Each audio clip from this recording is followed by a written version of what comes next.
Bonjour et bienvenue sur TV Land de votre web télévision locale. Au sommaire du journal de ce lundi 6 octobre, Quicksilver Pro, fête du Chipiron, concours de pêche, ouverture de la saison culturelle à Sobrig et pour finir, des mots pour Alzheimer. Le Quicksilver Pro a été remporté par le surfeur hawaïen John Florence. Retour sur ce week-end et la vague qui lui a permis d'obtenir un 10 sur 10.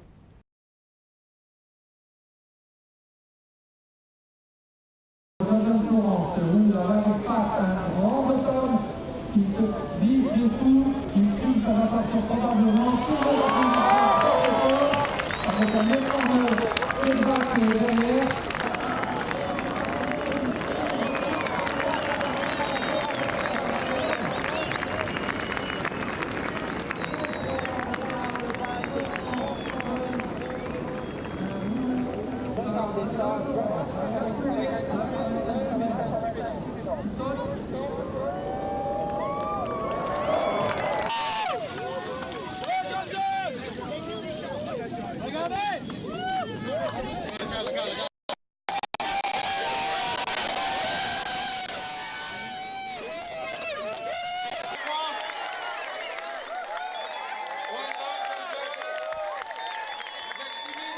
Together for the champions, John Florence and Jackson Andre! Party time!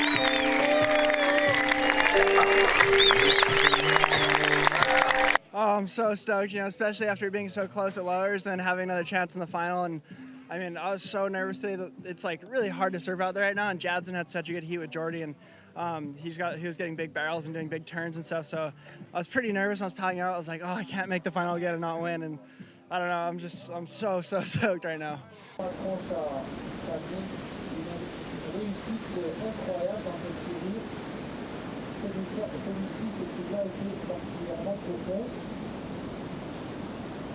Festival. Regardez un petit peu cette vélo. Encore une fois, un take-off de fond, un petit de 15 secondes. Je crois voir le premier 10. Prenez 5, 4, 3, 1. 5, 4, 3, 1.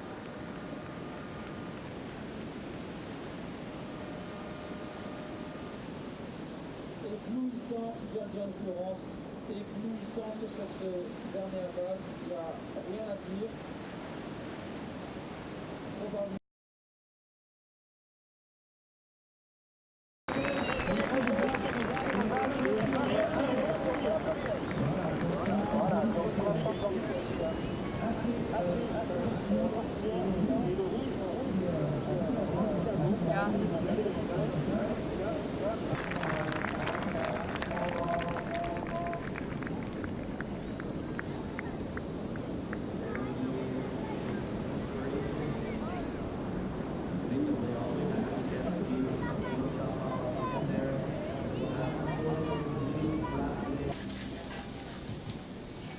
Notre grand monsieur de la SPC américaine, directeur du QSCT, vous avez ce qui se passe bien, c'est aussi au dernier du temps.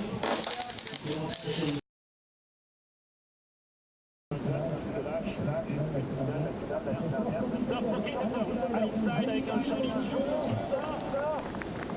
Attention, il faut pénaliser la dernière manœuvre et donc finir sa vague avec un peu plus de panache. Backside snap hors de ligne. Elle zigzaguait dans les sections et un snap hors de l'Égypte. Plus de panache. Backside snap hors de ligne. Elle zigzaguait dans les sections et un snap hors de l'Égypte.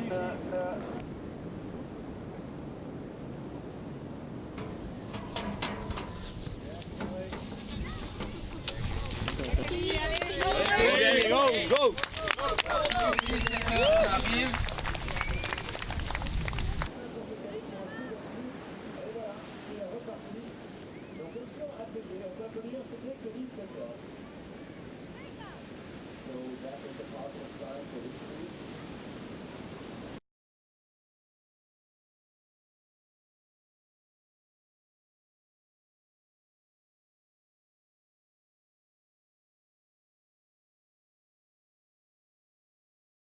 Well, dans ce match. On peut l'applaudir, félicitateur qui vient de gagner le mécanique dans le cercle de 4 euros. We're down to 20 seconds remaining. Allez, il vient de commencer. 15 secondes. Et rouge. Oh!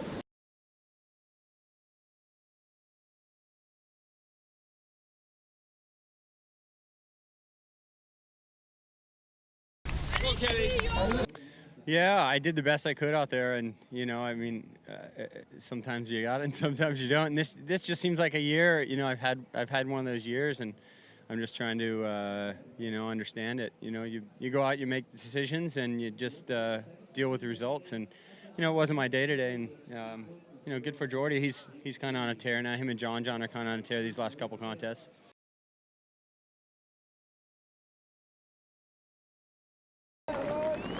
Et il n'a pas fait semblant, beaucoup d'aisance, un tube en position debout, synonyme de maîtrise totale et de vision parfaite.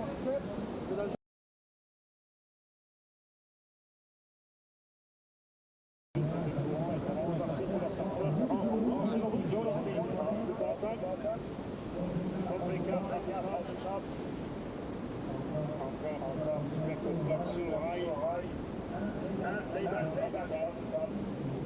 Connecté jusqu'à la partie de terminaison de gauche. La place pour Johnny Smith, on peut l'applaudir. Johnny Smith, qui prend bien dans ce second position.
La priorité est pour le surfeur en bleu. Est-ce que... Regardez. Bon encouragement pour super champion de la France devant vous.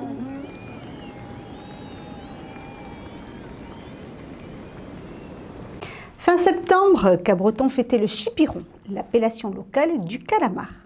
Point d'orgue de ces 2 jours de fête, le traditionnel concours de pêche amateur organisé par l'Union nautique et le port de Cabreton. Cette année, pour la 18e édition, une quarantaine de bateaux ont pris le large pour pêcher le chipiron, bien entendu. Après plus de 3 heures en mer, les participants au concours ont regagné le port et pour beaucoup, la pêche n'a pas été très fructueuse. La pêche a été bonne? Malheureux. Malheureux. Des petites bonnettes. Que de ça? Pas de chipiron?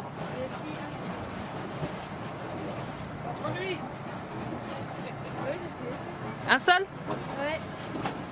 En principe, ça se fait début septembre, mais comme l'année dernière, le chipiron était très en retard, on a décidé cette année de le repousser à fin septembre pour essayer d'avoir un peu plus de chipiron. Malheureusement, le chipiron n'était pas au rendez-vous.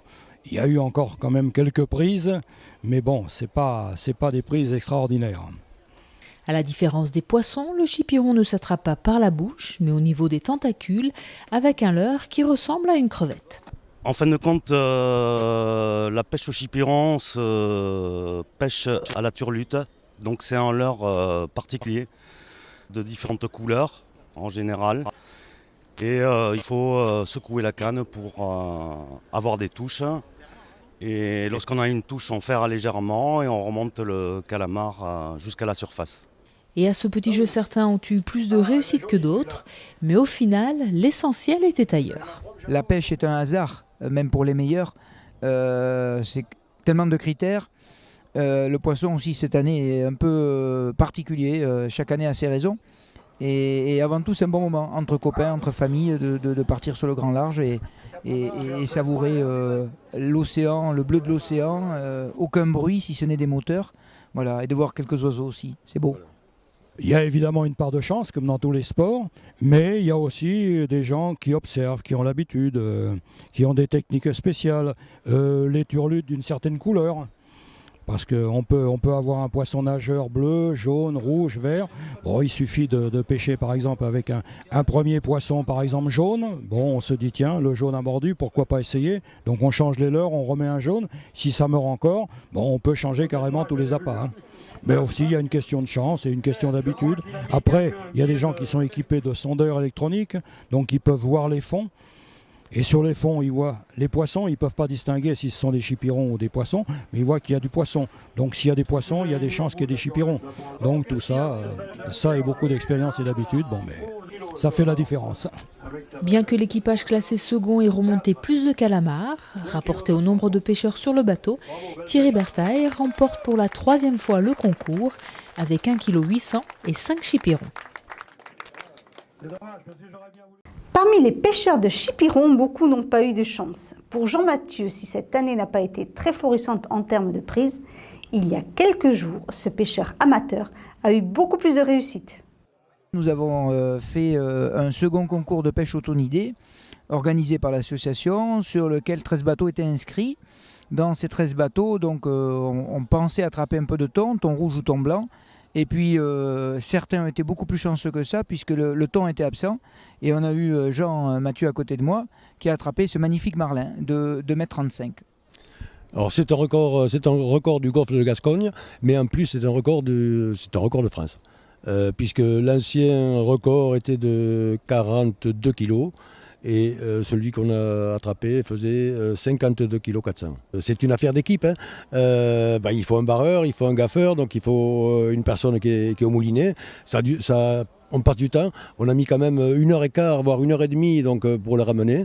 Il nous a vidé le moulinet d'entrée, obligé de stopper le bateau, remonter toutes les cannes, faire marche arrière, et puis il a sondé, et pour récupérer 10 cm par 10 cm, c'était très dur. La canne était à 180 degrés, pliée, le frein était bien réglé, et il reprenait un peu de... C'est la nature, il voulait pas mourir.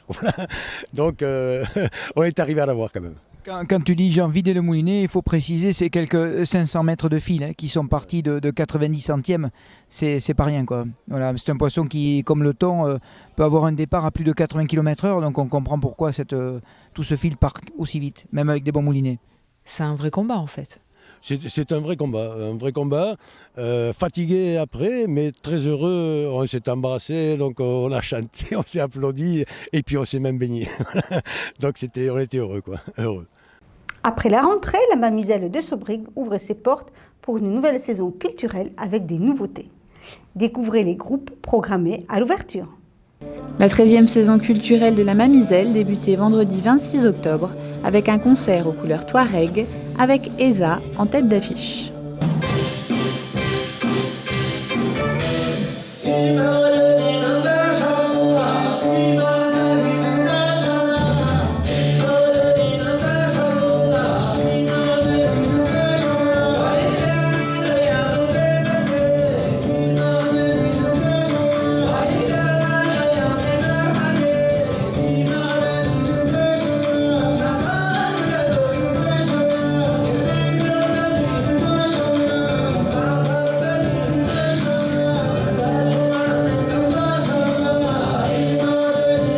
Donc ça commence aujourd'hui. Alors habituellement ça commençait avec la saison culturelle à Sobrig commençait en même temps que la maison africaine.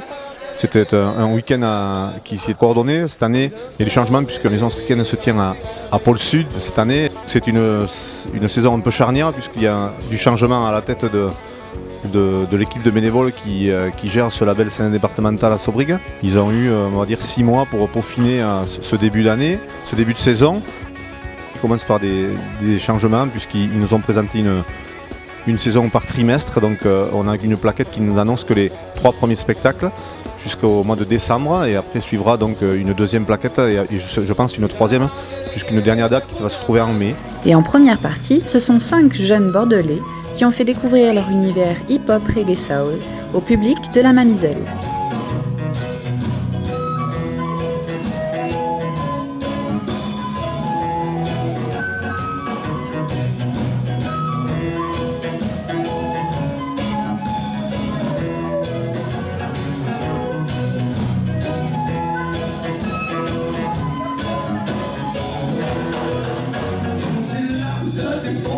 Je pense que ça va s'enchaîner le 10 octobre avec Lojo qui est un très bon spectacle.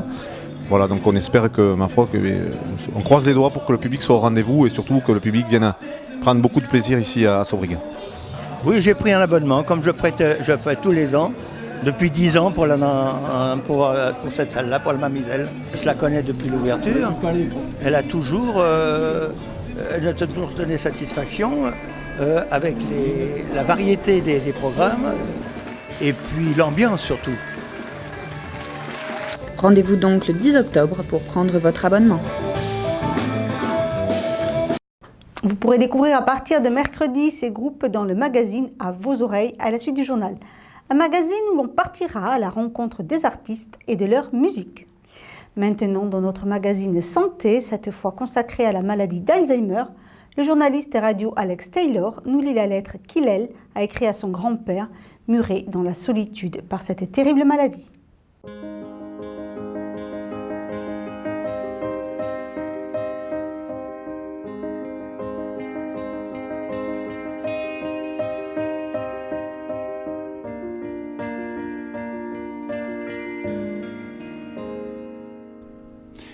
Pépé, presque 60 ans nous séparent. Un rapide calcul et j'en conclus que tu as déjà vécu presque 3 fois ma vie de trentenaire. Ces dizaines d'années, c'est, à y regarder de plus près, peut-être bien la seule chose qui nous différencie vraiment. Oui, je me retrouve dans ton côté taquin. Oui, je me retrouve aussi dans ton penchant pour le rire maladif. Oui, comme toi, je suis bon public. Et oui, comme toi, je me surprends parfois à quêter de brefs moments de solitude. C'est vrai que tu as toujours été un vrai solitaire, et ce même avant la disparition de grand-mère. Nos points communs ne s'arrêtent pas là. Peut-être sont-ils tout simplement issus des gènes familiaux, ou peut-être puisent-ils leurs origines dans nos années de colocation. Je ne sais pas pourquoi, mais cette seconde hypothèse, moins scientifique, plus émotionnelle, me plaît davantage. Elle me donne l'occasion de me remémorer quelques moments d'anthologie. Je me laisse alors à espérer naïvement que la maladie, égoïste au possible, t'a, dans un élan de générosité, laissé garder en mémoire ces interminables ateliers puzzles et maquettes auxquels nous nous adonnions. Le résultat n'était pas toujours, il est vrai, à la hauteur de nos ambitions. Combien de fois nos réalisations eurent même pour unique destination finale la peu glorieuse poubelle. Combien de fois aussi les maquettes, séduisantes sur le papier, se transformaient entre nos mains en pièces d'art contemporain avec un mélange de forcing et de colle. Et au milieu de ces travaux pratiques, un autre point commun, nos éclats de rire. Ces mêmes éclats de rire qui ponctuaient bien souvent nos discussions politiques. De droite comme de gauche, notre sens critique n'épargnait personne et tu n'avais pas ton pareil pour mettre au pilori nos élus. Ces mêmes éclats de rire, sans oublier quelques jurons, catapultés sans retenue depuis le salon familial où nous vivions les matchs de football et autres rencontres de rugby. Quel spectacle ahurissant de voir des hommes de plus de 100 kilos se disputer une pauvre petite balle, même pas ronde. C'était en tout cas ton point de vue. Preuve que tu savais briser en fonction de tes envies, en fonction de mes envies, cette solitude pour lui préférer nos instants de complicité.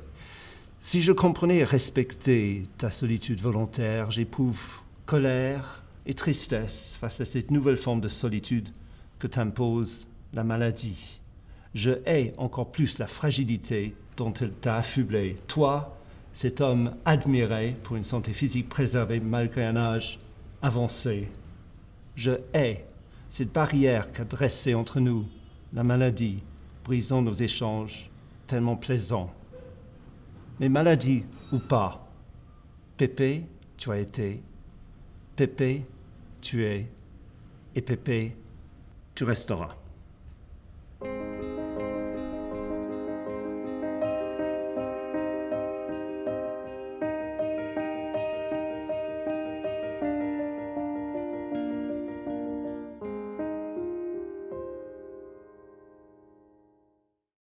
Voilà, cette édition est maintenant terminée. Je vous donne rendez-vous mercredi pour un prochain journal de TV Land, votre web télévision locale. Je vous souhaite en attendant de passer une excellente journée.